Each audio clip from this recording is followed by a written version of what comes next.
ನಮಸ್ಕಾರ ಸ್ನೇಹಿತರೆ, ಇವತ್ತಿನ ದಿನ ನಾವು ಗರಿಗರಿಯಾದಂಥ ರುಚಿಯಾದಂಥ ಫಿಶ್ ಫ್ರೈ ಹೇಗೆ ತಯಾರು ಮಾಡೋದು ಅಂತ ನೋಡೋಣ. ನಮ್ಮ ಚಾನಲ್ ಛಾಯಾ ರುಚಿಲೋಕ. ನೀವಿನ್ನು ಸಬ್ಸ್ಕ್ರೈಬ್ ಆಗಿಲ್ಲ ಅಂದರೆ ಈ ಕೂಡಲೇ ಸಬ್ಸ್ಕ್ರೈಬ್ ಆಗಿ, ಬೆಲ್ ಐಕನ್ನನ್ನು ಪ್ರೆಸ್ ಮಾಡಿ, ಹಾಗೆ ನೋಟಿಫಿಕೇಷನ್ಗಾಗಿ ಆಲ್ ಎಂದು ಕೊಡಿ.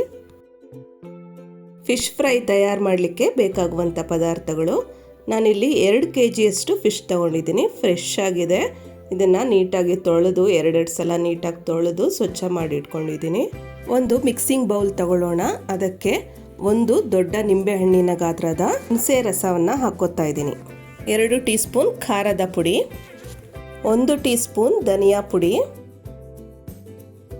ಅರ್ಧ tea spoon garam masala powder, 1 tea spoon ಶುಂಠಿ ಬೆಳ್ಳುಳ್ಳಿ ಪೇಸ್ಟ್, ಜೀರಿಗೆ ಪುಡಿ ಅರ್ಧ ಟೀ ಸ್ಪೂನ್, ಹಾಗೆ ಮೆಣಸಿನ ಪುಡಿ ಅರ್ಧ tea spoon, 2 tea spoon corn flour ಬದಲಿಗೆ ಕಡಲೆ ಹಿಟ್ಟು ಕೂಡ ಯೂಸ್ ಮಾಡ್ಕೋಬಹುದು.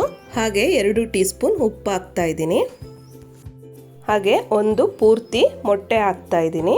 ಇದಿಷ್ಟು ಪದಾರ್ಥಗಳನ್ನ ಹಾಕೊಂಡಿದ್ದಾದ್ಮೇಲೆ ಇದನ್ನ ಚೆನ್ನಾಗಿ ಮಿಕ್ಸ್ ಮಾಡ್ಕೊಳ್ಳೋಣ. ನೋಡಿ, ಕನ್ಸಿಸ್ಟೆನ್ಸಿ ಇದು ತುಂಬಾ ಗಟ್ಟಿಯಾಗಿರಬಾರ್ದು, ಹಾಗೆ ತುಂಬಾ ತೆಳುನೂ ಕೂಡ ಇರಬಾರ್ದು. ನೋಡಿ, ಈ ರೀತಿ ಪೇಸ್ಟ್ ಹದಕ್ಕೆ ಇರಬೇಕಾಗತ್ತೆ. ಆಗ ಮಾತ್ರ ಮೀನಿಗೆ ಖಾರ ಚೆನ್ನಾಗಿ ಹತ್ತತ್ತೆ. ನೋಡಿ, ಈಗ ಪ್ರತಿಯೊಂದು ಮೀನಿನ ಪೀಸಸ್ಗಳನ್ನು ತಗೊಂಡು ಅದಕ್ಕೆ ಮಸಾಲೆನ ಹಚ್ಚೋಣ. ನೋಡಿ, ಈ ರೀತಿಯಾಗಿ ನೀಟಾಗಿ ಅಪ್ಲೈ ಮಾಡಬೇಕು. ಮಸಾಲೆ ತುಂಬ ದಪ್ಪ ಹಚ್ಚಬಾರ್ದು, ತೆಳುವಾಗೆ ಈ ರೀತಿಯಾಗಿ ಅಪ್ಲೈ ಮಾಡಬೇಕು. ಪೂರ್ತಿ ಪೀಸಿನ ಪೂರ್ತಿ ಭಾಗಕ್ಕೂ ಈವನ್ ಆಗಿ ಅಪ್ಲೈ ಮಾಡ್ಕೊತಾ ಬರಬೇಕು. ಕಾರ್ನ್ ಫ್ಲೋರ್ ಹಾಗೆ ಮೊಟ್ಟೆ ಎಲ್ಲ ಹಾಕಿರೋದ್ರಿಂದ ಮಸಾಲೆ ಏನು ಎಣ್ಣೆಯಲ್ಲಿ ಬಿಡ್ಕೊಳ್ಳೋದಿಲ್ಲ. ಈಗ ಎಲ್ಲ ಮೀನ್ ಪೀಸಸ್ಗಳಿಗೂ ಕೂಡ ಮಸಾಲೆಯನ್ನು ಅಪ್ಲೈ ಮಾಡಿದ್ದಾಗಿದೆ. ಕೊನೆಯಲ್ಲಿ ಸ್ವಲ್ಪ ಕೊತ್ತಂಬರಿ ಸೊಪ್ಪು ಹಾಕಿ ಅದನ್ನು ಒಂದ್ಸಲ ಮಿಕ್ಸ್ ಮಾಡ್ಕೊತಾ. ಈಗ ಇದು ಮ್ಯಾರಿನೇಟ್ ಆಗಲಿಕ್ಕೆ ಅರ್ಧ ಗಂಟೆಗಳ ಕಾಲ ಹಾಗೆ ಬಿಡಬೇಕಾಗತ್ತೆ. ಟೈಮ್ ಇದ್ರೆ 1 or 2 hours ಬಿಡ್ಬೋದು, ಇಲ್ಲ ಅಂದರೆ 1/2 hourಗೆಲ್ಲ ಇದನ್ನು ಕರಿಬೋದು. ನಾನು 2 hours ಆದಮೇಲೆ ಇದನ್ನು ಕರಿತಾ ಇದ್ದೀನಿ. ಸ್ಟವ್ ಮೇಲೆ ಒಂದು ಪ್ಯಾನ್ ಇಟ್ಕೊಂಡಿದ್ದೀನಿ. ನಾನಿಲ್ಲಿ ಸ್ವಲ್ಪ ಎಣ್ಣೆ ಜಾಸ್ತಿ ಹಾಕೊಂಡಿದ್ದೀನಿ, ಯಾಕಂದರೆ 2 kg ಎಲ್ಲ ಕರಿಯೋಷ್ಟೊತ್ತಿಗೆ ಇಷ್ಟು ಬೇಕಾಗುತ್ತೆ. ಅದಕ್ಕೋಸ್ಕರ ಈ ರೀತಿ ಶಾಲೋ ಫ್ರೈ ಮಾಡ್ತಾ ಇದ್ದೀನಿ. ನೀವು ಬೇಕಾದರೆ ಕಡಿಮೆ ಎಣ್ಣೆ ಕೂಡ ಯೂಸ್ ಮಾಡ್ಬೋದು.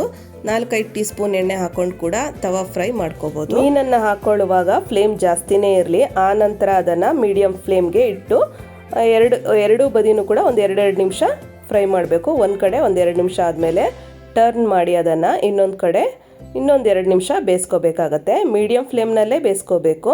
ನೀವು ತುಂಬ ಜಾಸ್ತಿ ಉರಿ ಇಟ್ಟರೆ ಅದು ಒಳಗಡೆ ಬೆಂದಿರೋದಿಲ್ಲ. ಮೀಡಿಯಂ ಫ್ಲೇಮ್ ಅಥವಾ ಲೋ ಫ್ಲೇಮ್ನಲ್ಲಿ ಕರಿಯೋದ್ರಿಂದ ಅದು ತುಂಬ ಕ್ರಿಸ್ಪಿಯಾಗಿ ಬರುತ್ತೆ. ಗರಿಗರಿಯಾಗಿ ತಿನ್ನಲಿಕ್ಕೆ ತುಂಬ ರುಚಿಯಾಗಿರುತ್ತೆ. ಊಟಕ್ಕೆ ನೆಂಚ್ಕೊಳ್ಳಿಕ್ಕೆ ಒಂದು ತಿಳಿ ಸಾಂಬಾರು ಅಥವಾ ಬೇಳೆ ಸಾರು ಏನಿದ್ರೂ ಕೂಡ ಈ ರೀತಿ ಫಿಶ್ ಫ್ರೈ ಮಾಡಿದ್ರೆ ತುಂಬ ರುಚಿಯಾಗಿರುತ್ತೆ. ಕೆಲವರು ಫಿಶ್ ಸಾಂಬಾರಲ್ಲಿ ತಿನ್ನಲಿಕ್ಕೆ ಇಷ್ಟಪಡಲ್ಲ, ಅಂಥವರಿಗೆ ಈ ರೀತಿ ಫಿಶ್ ಫ್ರೈ ಮಾಡಿಕೊಡಿ, ತುಂಬ ರುಚಿಯಾಗಿರುತ್ತೆ. ರೆಸಿಪಿ ಇಷ್ಟ ಆದರೆ ಲೈಕ್ ಮಾಡಿ, ಶೇರ್ ಮಾಡಿ, ಕಾಮೆಂಟ್ ಮಾಡಿ. ಈಸಿ ರೆಸಿಪಿಗಳಿಗಾಗಿ ನಮ್ಮ ಚಾನಲನ್ನು ಸಬ್ಸ್ಕ್ರೈಬ್ ಮಾಡಿಕೊಳ್ಳಿ. Thank you. Bye bye.